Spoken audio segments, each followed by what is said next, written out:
கொஞ்ச நாளாக இந்த இன்ஸ்டாகிராமில் ட்ரெண்டிங்கில் போயிட்டு இருந்தேன் இந்த இட்லி குண்டா சிக்கன் நம்மளும் ட்ரை பண்ணலாம் அப்படின்னு சொல்லிட்டு இன்றைக்கி ஸ்டார்ட் பண்ணியாச்சு. என் பையனுக்கு பொதுவாகவே இந்த பர்கர் அப்புறம் சாண்ட்விச் இதெல்லாம் ரொம்ப பிடிக்கும். சரி இதுவுமே கொஞ்சம் ஹெல்த்தியாக இருந்ததுனால சரி இதையே பண்ணுவோம் அப்படின்னு சொல்லிட்டு இன்றைக்கி பண்ண ஆரம்பிச்சிட்டோம். இன்ஸ்டாகிராமை திறந்தாலே புதுசு புதுசாக ரெசிபியெல்லாம் போட்டு நம்மளை டெம்ப்டாக்கி விட்றாங்க. அந்த மாதிரி டெம்ப்டான ரெசிபி தான் இதுவுமே. எவ்வளோ டேஸ்ட்டாக இருக்கும் என்ன எந்த ஐடியாவுமே இல்லை. ட்ரை பண்ணி பார்க்கலான்னு சொல்லிட்டு தான் பார்த்தேன். உண்மையாக சொல்லணுமா அல்டிமேட்டாக இருந்துச்சு. அதுலேயும் நீங்கள் வந்து மயோனிஸ் லவ்வர் அப்படின்னா இந்த ஹெல்த்தியான மயோனிஸை வந்து நீங்கள் கண்டிப்பாக ட்ரை பண்ணி பாருங்கள். ரொம்பவே நல்லா இருந்துச்சு. என் பசங்களுக்கும் ரொம்ப பிடிச்சிருந்துச்சு. அவங்களுமே நல்லா சாப்பிட்டாங்க. சிக்கனை உதுத்து போட்டுட்ருக்கும்போதே என் பையன் வந்து சைடு பாக்கில் கொஞ்சம் எடுத்து வாயில் போட்டுட்டு அவன் போயாச்சு.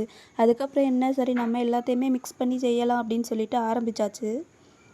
பன்னை நல்லா டோஸ்ட் பண்ணி எடுத்துட்டு மிக்ஸ் பண்ணி வச்சுருக்கத பன்னில் ஸ்ப்ரெட் பண்ணி வச்சுட்டு அப்புறம் க்ளோஸ் பண்ணி வச்சுட்டு அதுக்கப்புறமா என்ன டீயையும் குடிச்சிட்டு பன்னையும் சாப்பிட வேண்டியது தான். அடுத்த வீடியோவில் பார்க்கலாம். பாய்.